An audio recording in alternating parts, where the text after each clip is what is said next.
Hello and welcome back to the Reapers. So today we are looking at air-to-air weapons on the Hornet. So this is the public released version. We're still technically in early access, but I don't think much is going to change with these weapons that we've got at the moment. We've got the Aim-9 Sidewinder, the Aim-7 Sparrow, and obviously we've got the air-to-air guns. So if we look at the Sparrow first, well actually what I should say is we've already done a guide about using the radar, or the BVR radar, beyond visual radar usage. So regards to that locking on targets, we're not going to talk about that because we've already covered that.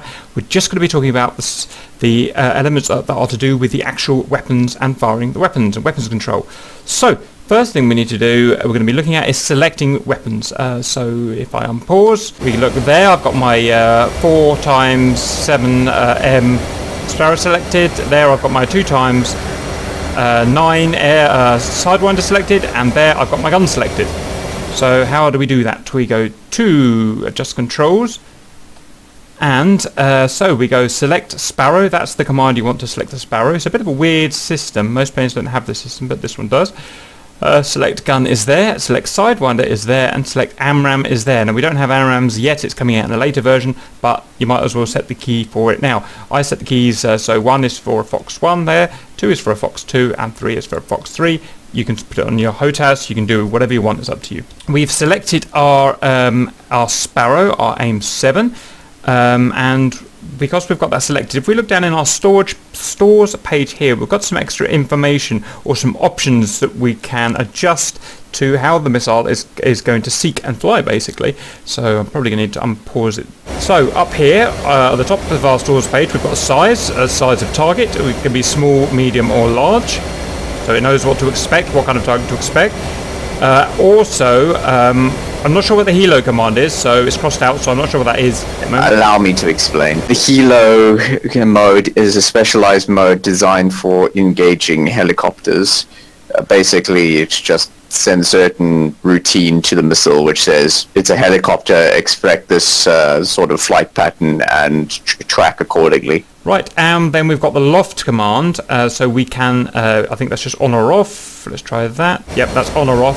And loft will basically loft the missile up in the air, won't it? To kind of be like a Hail Mary shot from above. The best way to describe it is the difference between throwing a baseball straight or throwing a baseball with a deliberate arc. When you click loft, you're essentially deliberately giving the missile an arc to increase its range. Okay, so I'm not going to do loft, I'm just going to do a straight shot, if you will. We can see here, this is the particular missile we've got selected, so this one is that one there. So next thing we've got to do is go and lock a target up, because we're going to do a BVR shot first with our Sparrow, and see what information we get, so stand by.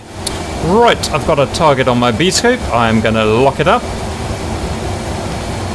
He is now locked. Waiting for the information to come through. There it comes through onto our HUD. So let's pause that and take a little look at what we've got. So target information, first of all, we've got a box, a green square box around the target, so we can visualize where he is.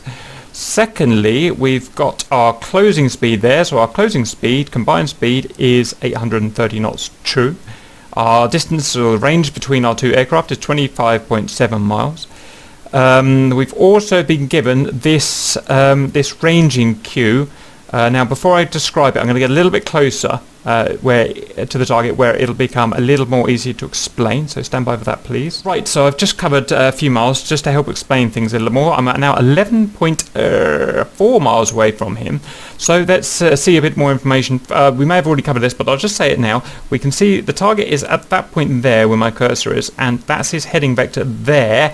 So he's heading kind of from left to right, which is also shown on this arrow here. This arrow here is his heading vector, and it will basically move around this circle here. So this shows that he's heading kind of that direction. If it was, for instance, here and then pushing up, then that would be him pushing away from me, directly cold. So what we've got is this ranging circle that's appeared now. So what we see here is several ranging cues. So this here, if we imagine at the very top here, is basically 0 miles, and as we wind around this clock in a clockwise fashion, we are increasing our range. Okay, where he is basically at this point here, this little inner tab here, but we'll describe that a little better in a second.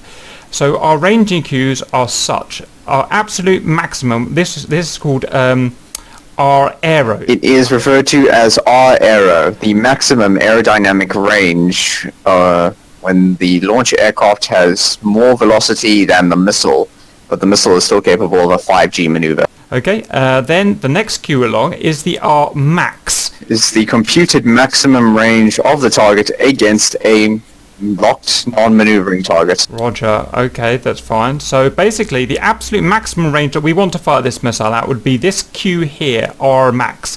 We wouldn't really want to fire any further than that, okay? Then we keep going along to the third ranging cue, which is this one here, this triangle here. This is RNE, or range no escape. So this is the computer calculated distance at which if we are within this range, that the hostile could maneuver, in theory, and still not dodge the missile. So what I call the lethal range. So no escape range is the calculated range at which the target will remain within maximum range even if the target turns instantaneously 180 degrees aspect. So what that means is he's flying away from you, basically, he's flying directly away from you, you're flying directly behind him. If you're within this range cue, you will be able to hit him at maximum range. And finally we have R min here, which is the last triangle. This cue means the minimum range of the missile, basically. So a missile has a maximum range, obviously, you know, it runs out of propellant, so it can only go so far. It also has a minimum range because you can't fire a missile too close to your target. It won't have time to maneuver, it won't have time to lock onto the target properly and such, and so there's an R min. So essentially you want to fire your missile between that range there, R min, and that range there, R max. Ideally also below this range here, the no escape range. Now as we get closer to the target, we'll find that these ranging cues start to move about this circle. So it's very dynamic, you have to keep an eye on it. So those are our ranges. So where is the hostile aircraft in comparison to those ranging cues? It's here, it's where that mark there is. And obviously as we get closer to the target, this number goes down, this mark here will get less and less and less. So let's run that a bit further.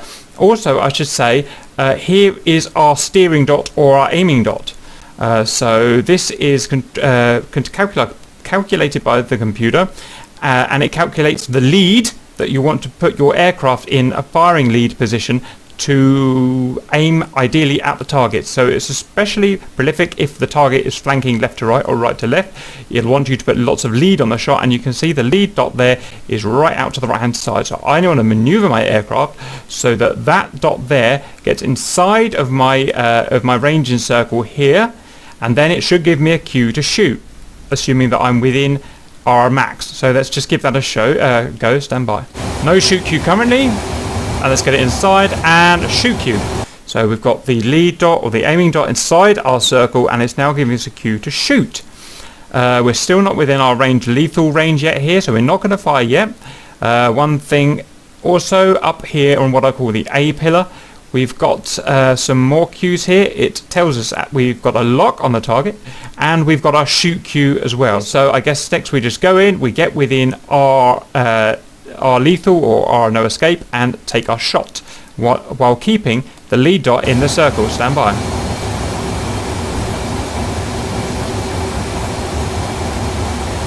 And would you believe it, he's broken my lock. The swine. Right, gonna have to re-establish the lock. That's something interesting to point out. Why did he break my lock? Well, basically it's very easy to get a lock if a plane is flying towards you. I don't know if we can go into the reasons why, but you have to take my word. Due to the pulse-Doppler effect, it's much easier for me to maintain a radar lock if they're flying towards me. It's next most difficult to get a radar lock if they're flying away from you, and it's hardest to get a radar lock if they're flying left to right, especially if it's exactly 90 degrees and they're lower than you. It's something called beaming or notching, and it's how you break someone's radar lock. And you can see he's now going directly left to right, exactly 90 degrees, and he's lower than me, so he's got in the notch, or he's beaming me basically, and he's broken my radar lock. This is something you'll find all the time, and you might think, God, that's so annoying. Why does that work? Why does that happen? There's something wrong with my Hornet or my F-15 or whatever. It's not. That is proper simulated radar radar that would happen in real life basically. So what we have to do is just suck that up and reacquire a new lock. So stand by as I go to reacquire a new lock. So in this case is a little bit close from my what I call my BVR radar setup, so I'm going to go for a bore sight setup. And now we've covered this in our ACM radar guide, so I'm not going to go through it now, but I used a bore sight and I've achieved lock. So how come it all of a sudden achieved lock again? Well, it's because he's turning still, and you can see now he's no longer beaming, he's no longer perfectly 90 degrees to me, he's about 110, 120 degrees to me. So we're starting to pick up, our pulse Doppler effect is starting to become more efficient, and therefore we can get radar lock again. So that's something to bear in mind. Okay, now back on with the main video of what we're doing. We are now, you can see, there's our lethal queue, our no escape queue, and we're now within it, i.e. below it, i.e. closer to 0, and we're above our minimum range, so we can now fire our missile and expect to hit. So I'm just going to move slightly to get in the steering dot. We've got a shoot queue and we can fire. I'm going to show you what key we need to fire with. So we're in here. It is to fire this missile, we want to fire, press gun trigger. I know it says gun trigger, but it also fires the missile, so stand by. And when I press it, I want to press and hold it for about a second until I'm sure that missile's on its way, so stand by. And Cap Fox 1, I heard the missile. Sometimes you won't hear it, so don't rely on the audio cue. Wait until you can see it, or wait until you've looked at your stores page so you can double check that it's gone.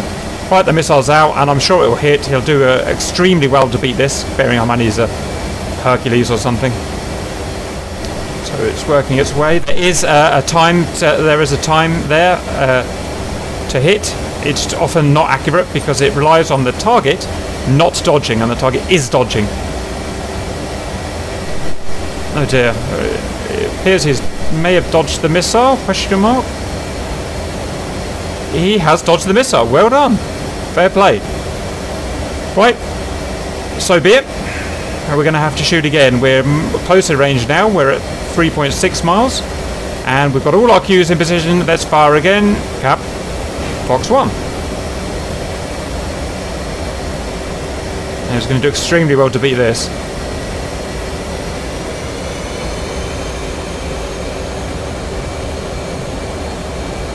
Boomy! Hercules down. Right, so that was that. That's all good fun. So we showed there using the Aim-7 from a BVR lock and from an ACM lock. We described the different ranges, when you should shoot, how you should shoot. Right, so we've looked at the Aim-7, and now let's look at the Sidewinder. So the first thing we're going to do is select our Sidewinder. We went through that earlier, how to do that. An important thing I forgot to mention earlier was that for all of this to work, we do have to have our air-to-air mode selected and our master arm on. There are two ways in which we can fire our Aim-9 Sidewinder. First of all, we can slave it to our radar, so we can drive it through our radar basically, it makes it a bit like firing an Aim-7. Or we can not feature our radar at all and just do it from our passive IR sensor. So we'll do the radar idea first. So we are going to acquire a radar lock on a hostile, and I see one right down there, which is convenient. Let me go and grab him. Okay, we're just going to go and find him. Stand by.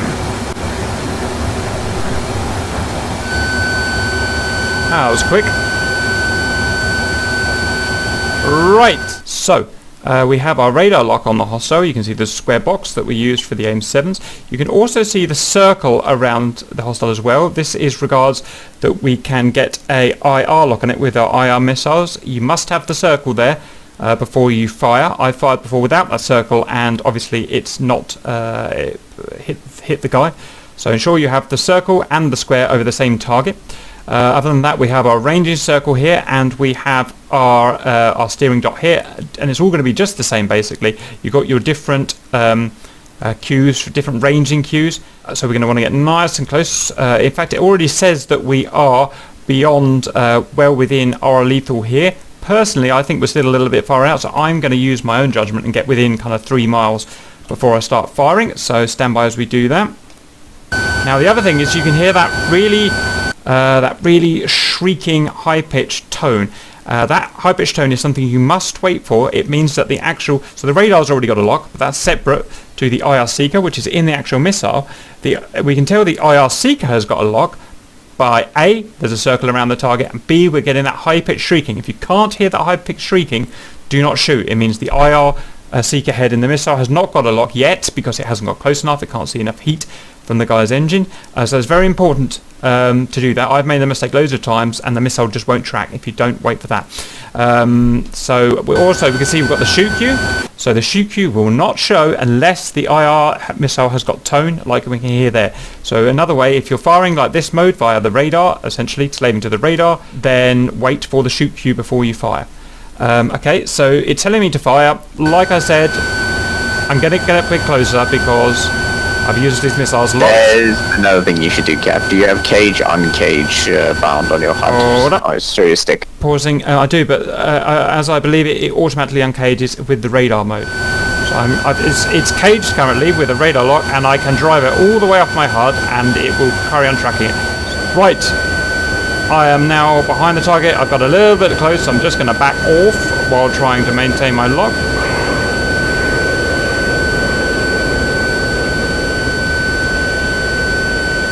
Okay, so I'm really close now. In fact, I'm too close. You can see I've got a big cross across my screen. So that's showing that I'm too close to take the shot. So let's wait. Still got my tone.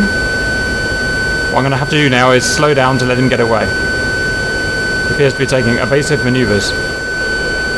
You can see he's driven right off my screen, but I've still got a lock on him, so the missile is still tracking. Right, I'm about to take a shot now. Let's give it a go. Let's get my shoot cue and fire. Fox 2 Cap. And you can see it's tracking him. We had the shoot cue, and that's the splash. Beautiful work. So what we're going to do now is disengage our radar and try and fire what I call the old-fashioned way without the radar. Okay, so there's a guy I found him visually about 10 miles away, just on my nose. I am going to now turn my radar off completely, if I can find it. There it is. Off you go, monkey. Right, and now I'm going to try and lock him. In fact, I'm just going to turn and whack it right off. Why not? No radar at all. So what I want to do is, at the moment, our missiles will be caged. That means that they will only look directly forwards at that bore there. We can uncage them so that it allows them to track the hostile at different angles. We'll show that off in a second. So first of all, we're going to try and position the hostile inside our caged bore. Standby. And we're going to listen for our beep. Again, we've got no radar on, so we've got no radar cues. And you hear that? It's got essentially an IR lock, like I call it, or a tone. Head away, we lose the lock. Head back in, we gain it. Head away, we lose it. Now let's try uncaging once we get over the target. Stand by. So we're going to get here. We're going to press the uncage. And you see what it's done now is it allows essentially allows the bore to move wherever the target moves, so it can track him. So we could fire right there if we want and kill him, but let's just try uncaging again and see what happens. It resets back to bore, what was called bore side, which is just directly in front of the missile. Right, so we could fire in either of those two modes, caged or uncaged, but we'll fire uncaged just because it's cool and more retro. Stand by. Retro is not the word I would use. Uncaged is ideal if you're in a turning fight and you need to get angle of attack to help the missile. Is Fox 2. That's going to go out and do its work. And notice we don't have any ranging information because we've got no radar, so it's all done old school by eye. And plonky, and he's down. So are there any advantages of doing it like that with the radar off? Well, sure, yeah, because if you've got your radar on, you're broadcasting radiation, you're letting people know that you're there. This is super secret sniper mode. You can go in with no radar and shoot people out the sky. And that's something the flankers are especially good at, for instance. Very good electric optical sensors. Right, that's that done. Okay, so now we're going to do the guns. There are two modes that we can fire the guns in air-to-air. There is radar guided and non-radar guided. So stand by. I've still got my radar off. Note. I'm going to press the key that we set up earlier to select the guns. Pow. And we get what is this? I call it the snake. Do you call it the funnel, Sherman? Correct term is the gun funnel. It represents the wingspan of the target aircraft. So we can adjust that. You can see we're on our storage page. We click on UFC, and it comes up with a wingspan there. And I am going to enter. I have no idea what the wingspan of this is, but I'm going to say 40 feet. Sugar. Kapow. It's accepted 40 feet, and now that's changed our gun funnel to suit 40 feet. Unfortunately, I have overshot him. That's kind of annoying, but mine practice ROTM. Right, so speaking about the specifics of the gun funnel, the lines represent the gun funnel wingspan. At the top, above the gun funnel, you should see a little cross that represents where the gun is actually pointing. You've got two dots in the middle of the gun funnel. The highest one represents the 1,000-foot range queue, and the lower one represents the 2,000-foot range queue. Right, so let's go through that again. So the gun is actually pointing at the cross there. That's the 1,000-foot queue. That's the 2,000-foot queue, and here is the wingspan. So what you've got to do, why don't I just pause it? What I've got to do is at the range that the hostile is at, that dot or in between, you've got to make the wingspan of the aircraft fit the funnel, and then it should work. I don't think I'm ever going to get this to work. I've never used a funnel before. See if I can get it roughly working. So I think it's 2,000 feet at the moment, so I would go something like... yeah, it's really hard. That there. Something like that. So you get his wings just touching the edges of the funnel, fire there, and essentially it should go and kill him. I found that absolutely horrific, so I never use it. So I use radar guided much better. Right, I've turned the radars on. Get a ball sight lock on him.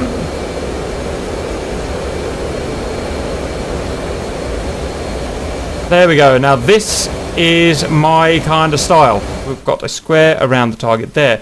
We've got our aiming and ranging reticule here. So what we want to do is position that dot as a maneuver aircraft, so that dot there gets on the target. If I can do that, everything else is worked out. The lead is computer calculated, the distance is computer calculated, etc.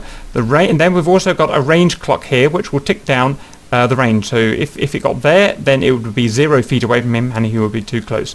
There's also this here. What's the line, Chairman, on the guns? Right, so what you're probably looking at is what's called the 1G foresight. Foresight cues indicates the target's potential to maneuver. It is made up of two horizontal lines with center text. The upper or longer line represents the target's 1G left or right out of plane maneuver. The lower one represents 9G in target plane loading. In other words, if the plane puts either 1 to 9Gs, then it will be able to turn sort of that angle.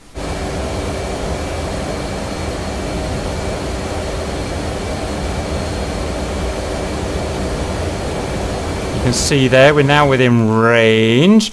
Be trying to... you can see we've got a range marker there, and just like the Aim-7s, where all of the other weapons, this kind of inner clock counts down, and you can see we're now within our range marker there, so I should start blatting him. I'm probably going to overshoot here, and GR fighters don't blat things, that's up to ESF.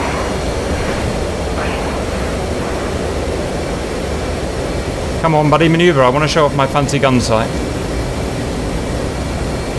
Oh, he's making it very... There we go. Right, so we're going to try showing the lead now. Watch this dot. Watch the dot. And put it on him.